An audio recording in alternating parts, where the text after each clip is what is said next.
thermodynamics, right? This is basically dynamics out of thermal activity. So, when you try to give a heat to the body, physical body, what happens inside it, okay? But this is basically dealing about work done with respect to the heat, right? Let's see the problems. 1 gram of water of volume 1 centimeter cube at 100 degrees centigrade is converted into steam at the same temperature under normal atmospheric pressure. The volume of the steam formed equals 1671 centimeter cube. If the specific latent heat of vaporization of water is 2256 joule per gram, the change in internal energy is, okay? Looks a bit of calculative question. So, the thing is, mass given to you of water is 1 gram and this is converted from liquid to gas. This is 1 gram and it is converted to 1671 centimeter cube of gas, vapor. This is what has happened. Now, all this is happening at atmospheric pressure 1 into 10 raised to 5 Pascal, right? This is what is happening. So, if you see, this is the thermal process which is happening to you. In that thermal process, a liquid is being converted to a gas. So, there is a volume expansion, but this volume expansion is happening at a constant pressure. So, it is happening at a constant pressure. So, this thermodynamic process is a constant pressure process, that is called as isobaric process. And in isobaric process, what is the work done? P times delta V. So, we can say work done delta W is P times delta V, okay? So, we will calculate that work done. How much is this? P is 1 into 10 raised to 5 and delta V is 1671 into, delta V you can say into 10 raised to minus 6. Why? Because centimeter cube. So, you get 1671 into 10 raised to minus 1, that is 167.1 joule. This much of work has been done by in the expansion or converting the liquid to 1 gram water to vapor. That is part 1 done. Who has done this? The amount of heat what we have supplied has done this.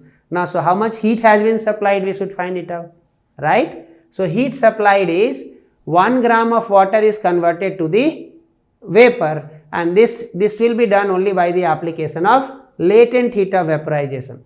So, what is the latent heat of vaporization of water? 2256. So, L here is 2256 joule per gram. L is 2256 joule per gram. What does it mean? To convert 1 gram of water from liquid to 1 equivalent vapor will take 2256 joules, right? So, it means dQ, delta Q, how much heat has been supplied? 2256 joule. Now, all is clear to you. So, we can write over here delta Q is 2256 joule. Okay. Now, comes the first law of thermodynamics which says is amount of heat supplied will go partly towards work and rest going towards the change in internal energy. So, we can say delta Q is delta U plus delta W, okay. Delta U is change in internal energy and delta W is work done. So, from here delta U is delta Q minus delta W. So, put in 2256 minus 167.1, that is 0.98, okay, and then 5 minus 6 and then this will become 21 something, 219, okay. So, it is 2089 because it cannot be on higher side. This also we can guess here. This also is possible for guessing. The maximum what you have is 2256, right. So, you cannot go above 24, cannot be possible. 22 is same thing. So, only this is possible. that is also coming from a calculation over here. 2256 minus 167 you do. Okay, that is what is 2089. So, without this calculation, this also we can easily tell it out. Anyway, so that is how we calculate. Okay, let us go to the next. A sample of 0.1 gram of water at 100 degrees centigrade and normal pressure requires 54 calorie of heat energy to convert to steam. It's like of repetition, just like of repetition. Okay, only the numbers have changed. If the volume of a steam produced is exactly same thing, no change. You see that was 1 gram. Okay, now it is 0.1 gram. For 1 gram you have got the volume. Now for 0.1 gram you have got the different volume. Okay, accordingly the change in internal energy of the simple, you know it should be like this. Even without calculation we know it, right? Why? Because the previous one was giving us 2089. So this one is going to give us 208.7, something like this. Okay, anyway, how do we calculate? You know that for 0.1 gram, how much is the energy taken? 54 calorie. Probably this is the only thing, 54 calories. So one more change you have to do over here. What is that change you are supposed to do? The change is, there it was given in joule, but now you are given in calorie. So you have to convert calorie into joule. So calorie into joule is 4.18. Okay, 4.18. You multiply this out. How much is this coming out? Whatever is this value. Okay, now it will be 224 probably. Okay, so if I take roughly 4.2 is 54, 4, 16, 216, and 0.2 if you take 217.8. So it will come as 217.8 roughly. Okay, this will be the value of calculation as far as the delta Q is concerned. So delta Q is coming as 217.8 joule. Okay, how did you get it? 1 calorie is 4.18 joule. This conversion you have to do in this particular program. So when you are solving it out, be careful about the units. It is very, very important with respect to physics, right? Previous one everything was given in joule, so it is easier, but this one probably only twist is there. The twist is you have been given calorie and you are supposed to convert it back to joule. If you don't convert back to joule, your answers will be wrong. And very sure because of 54 they have put in something like here 42.2 also, just to confuse you. Okay, and not only that, you have been given 3 numbers in single digit just to confuse. Okay, so you have to convert everything into joule. For that 54 gets converted into joule. So this is the value. How much is this came? Delta Q has now come to you as 217.8 joule roughly, right? And then how much is the steam produced? 167. So again you have to go and calculate delta W. Delta W will be P delta V, that is 1.013. They are just trying to put you for some calculation. You take an approximations, okay, into delta V. Delta V is how much? 167.1 into 10 raised to minus 6. So again it is coming as 1.013 into 167 into 10 raised to minus 1. Don't do too much of calculation over here. Roughly you take how much is coming? 1 multiplied by 167 into 10 raised to 1. So 16.7 joule roughly. Everything you should do roughly. Remember, be intelligent. You don't have to get indulged into too much of calculation. Be realistic and intelligent over there. So now you know what is going to be delta U. Delta U is delta Q minus delta W. Delta Q is 217.8 minus 16.7. So something less than 217 should be your answer, and the answer is 208.7 joule. Okay, you don't have to do too much of calculation. You have taken everywhere else little bit of approximations because it's not the exam for testing your calculation capability. Okay, so be intelligent in testing it out. Such numbers, if you go for calculation 1.013, 167.1, you are not supposed to use calculator, gone. Your time will be gone. Okay, so be intelligent and you can see it out, right? That's the sum. Next. Okay, so an ideal gas undergoes 4 different processes from the same initial state as shown in the figure. Those processes are adiabatic, isothermal, isobaric and isochoric. Okay, the curves which represent the adiabatic process among 1, 2, 3 and 4. So basically, it's a simple one, you should be aware of the curves, right? You should be able to identify from these curves which is your adiabatic process. Fine. So you should know what is an adiabatic process, isobaric, isochoric and this and that, and it's a recent question. So this is the one which is trying to ask you, are you aware of what are these 4 thermodynamic process? So iso stands for same. Okay, that is how you should remember. Isobaric means same pressure. When I see this graph, this is the pressure, right? When I see this curve number 4, right from beginning till end, the pressure is same. So I can say 4 is isobaric, right? Similarly, when you say for A1, the volume is constant for the entire process. So the volume constant is called as isochoric process. So these two are segregated, right? Now remains what? Adiabatic and isothermal. This you could have shown if the graph was between Q versus anything else, right? But the Q is not over there. So you should remember isothermal process will be something like PV is equal to nRT. So T is a linear thing over there. Okay, and isochoric is, adiabatic is PV raised to gamma. Okay, and this gamma is a point. So it is bound to be a non-linear curve or little bit more linear with respect to isobaric. You got my point? Isothermal. So when you see it out between 2 and 3, okay, when you are trying to see it out between 2 and 3, try choosing a one here which is a little bit less bent. Okay, that's what is, not too much of bend. Too much of bend is a non-linear process. Okay, so it should be bent.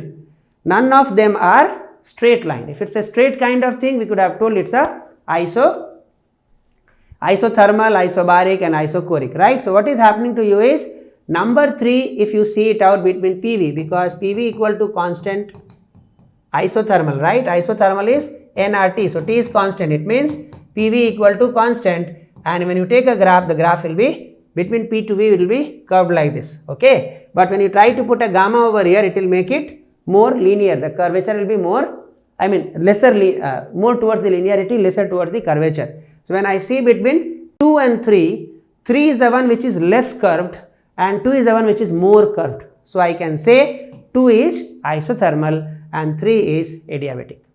Okay, the gamma over there makes the whole thing lesser with respect to that. So I can say this is my answer, 4. Got my point? That's how you can say. So this is the theory behind. Basically what it is asking you is, do you understand the 4 different processes and the respective representation? When it asked you for isothermal and isothermal and adiabatic, it is basically talking with respect to temperature and Q, but that is not given over here. So the concept over here is between the two, the one which is lesser bend is adiabatic. Okay, more will be like this. Clear? Square curve kind of things. Next. How? That is very easy to answer. A PV diagram, P versus V, right? PV diagram. A piston cylinder assembly undergoing a thermodynamic process is shown below. What is this process? I just now explained. There is nothing into that. P is here and V is here, and you are finding all through the process your P is constant. P means bar and constant means iso. So the process is going to be isobaric. Isobaric. This is the answer. Simple, simplest rather so far. Okay, 2 cylinders A and B of equal capacity are connected to each other via a stopcock. A contains an ideal gas at standard temperature and pressure. B is completely evacuated. The entire system is thermally insulated. Stopcock is suddenly opened. The process is. It's not tough question, but it's conceptual question. We should know what exactly those 4 processes are. So like you have got one container here and you have got another container here. In between there is this kind of assembly. Okay, so this has got A, this has got B. okay, and there is a cock over here, okay. So once you close it, A is isolated from B, but this entire thing is isolated from the environment. What is the meaning of isolated from environment? Is written here. Where is that written? Thermally insulated. Thermally insulated, just like your thermos flask, okay.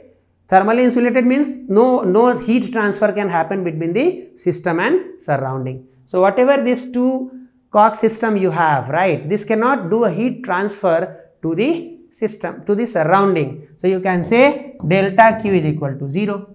You cannot give any heat transfer, okay. Delta Q is 0. So what is going to happen in the process? Q is not going to come, delta Q is constant. When delta Q is constant, Q you are not supplying it out, right? Then how will the work happen? Work will be happening at the expense of internal energy of the system, okay. So what is happening? B is evacuated, means it is fully clean. There is nothing inside, right? There is nothing inside, but A has got some kind of gas, and the moment he open the cork, entire gas will rush into this to that. So you can say the process is very fast, okay. Process is very fast, and the process is about expansion. So it is happening an expansion, but in this expansion heat transfer is not allowed, okay. This kind of process where heat transfer is not allowed and process is sufficiently fast is called as adiabatic process,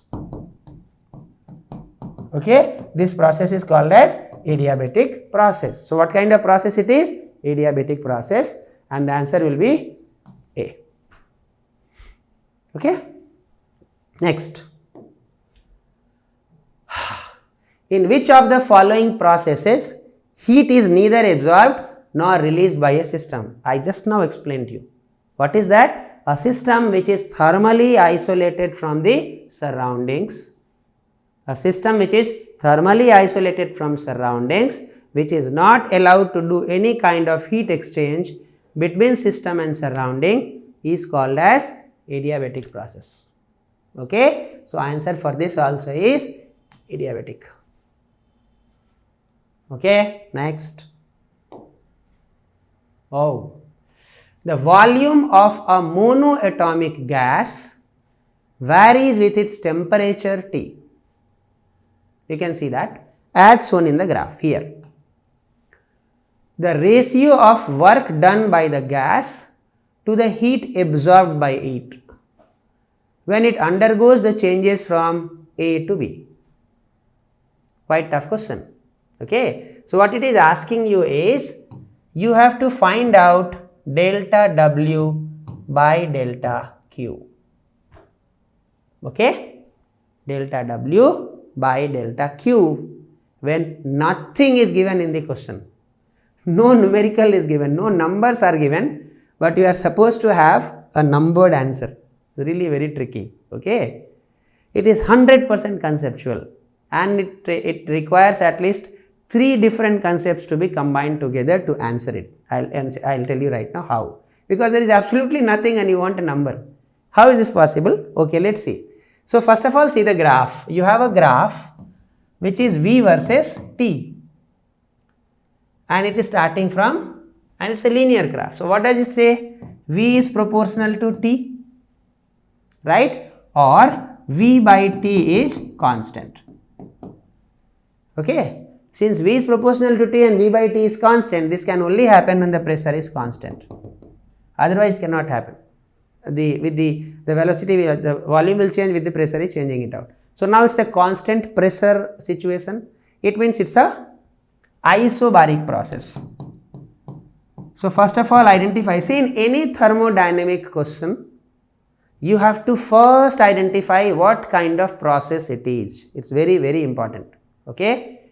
Entire thermodynamics is about giving a heat and finding out how much work has been done, okay. This is what is the whole thermodynamics. For finding out how much work has been done, or how much heat has been supplied, or what is the change in the heat, what is the change in the work, important is to identify first the process. What kind of process it is? Is it adiabatic? Is it isobaric? Is it isochoric? Is it isothermal? Only then you can proceed next. So any thermodynamic question, this is the first rule, okay. Go for that now. So what happens now? We identify it's an isobaric process. For isobaric process, what is work done? what is work done? Comes from the formula is P delta V. Okay, it means when the system goes from A to B, okay, when the system goes from A to B, the volume say is V1 and here it is V2, right. So, when the system goes from A to B, the volume is changing from V2 to V1 or V1 to V2. So, we can say P times V2 minus V1, or in general you can say P delta V. Okay. Now, you say volume is proportional to temperature, no? Right. So, we can say P into T2 minus T1 also. You can say the other way around also. What is the gas equation? PV equal to nRT. Okay. So, P delta V is nothing but nR times delta T. That also you can find it out. Why? Because you have pressure constant. That is what you decided right now. What is changing? Only volume. And what is changing? Only temperature. This is volume versus temperature curve. N number of moles are not changing. R is a gas constant. So, any variation over here P delta V will only change with respect to delta T. So, for P delta V you can say N times R delta T, right, and P delta V is nothing but your work delta W. So, now for this process, as far as our work is concerned, we can say delta W is equal to nR delta T. Done. This is one thing which we have done, part 1, because what we are supposed to find out? Delta W by delta Q.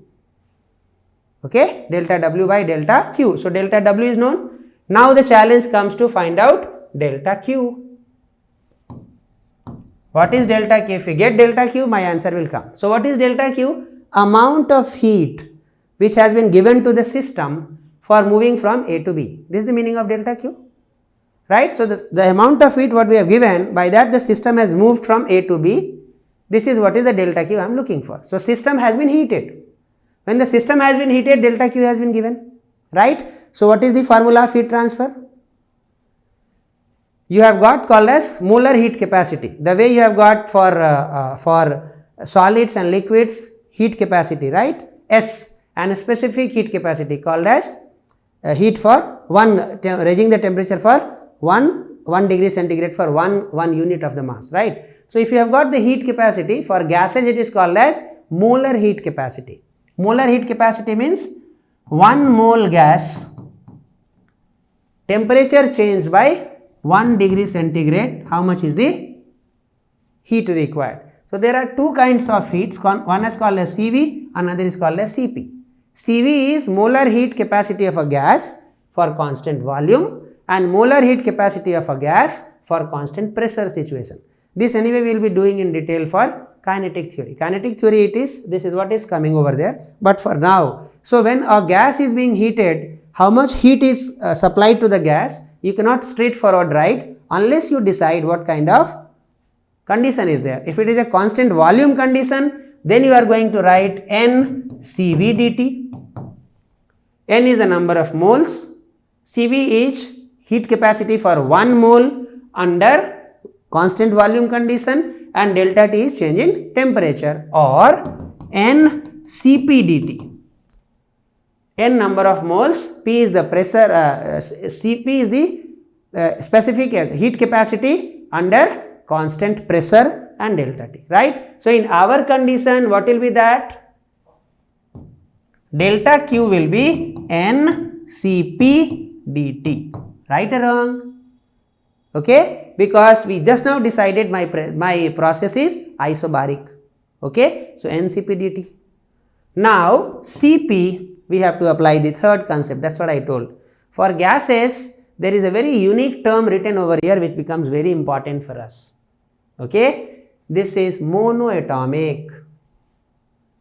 Okay, monoatomic gas. So, this question is actually utilizing partly the concepts of kinetic theory also. You saw two places I applied, and applying Cp and Cv, it is the concept of kinetic theory. And again this monoatomic gas, something like helium, argon, neon, which has got only one atom in a molecule. So, for monoatomic gas, Cp will be 3 by 2 times R. We can get it from kinetic theory.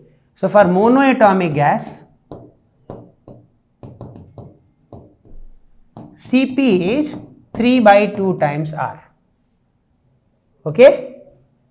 This is the case. So what I will do, I put this Cp value over here. Okay? So what will happen? Delta Q is equal to N 3 by 2 times R times delta T. So now you have got delta Q. So you can write delta W by delta Q is equal to N R dt by N 3 by 2 R times delta T. Okay. So this becomes N R delta T by N into 3 R delta T into 2. N gone, R gone, delta T gone, and we get a numerical answer 2 by 3. Okay, let's see. You have, right? This is the answer for this question. Okay, super. Next, the efficiency of a Carnot engine depends upon. Okay, Carnot engine depends upon, so this is straightforward question. Neta is 1 minus T2 by T1. T2 is temperature of sink, okay, and T1 is temperature of source. Okay, so the temperature of the sink only, no, if there is T1 also. Temperature of source and sink, yes. Volume, there is nothing over here. Temperature of source only, nothing over here. So answer is temperature of the source and sink. Okay. Efficiency of an ideal heat engine working between freezing point and boiling point of water. So it is asking you to calculate the efficiency of a heat engine which is working between two temperatures. What is the temperature? Ice points, freezing points and boiling points. Okay, done. So freezing point and boiling point. Freezing point is 0 degree centigrade, but remember our definition was, when I wrote the efficiency formula, it has to be converted to the Kelvin. That is 273 plus 0 is 273 Kelvin. And then boiling point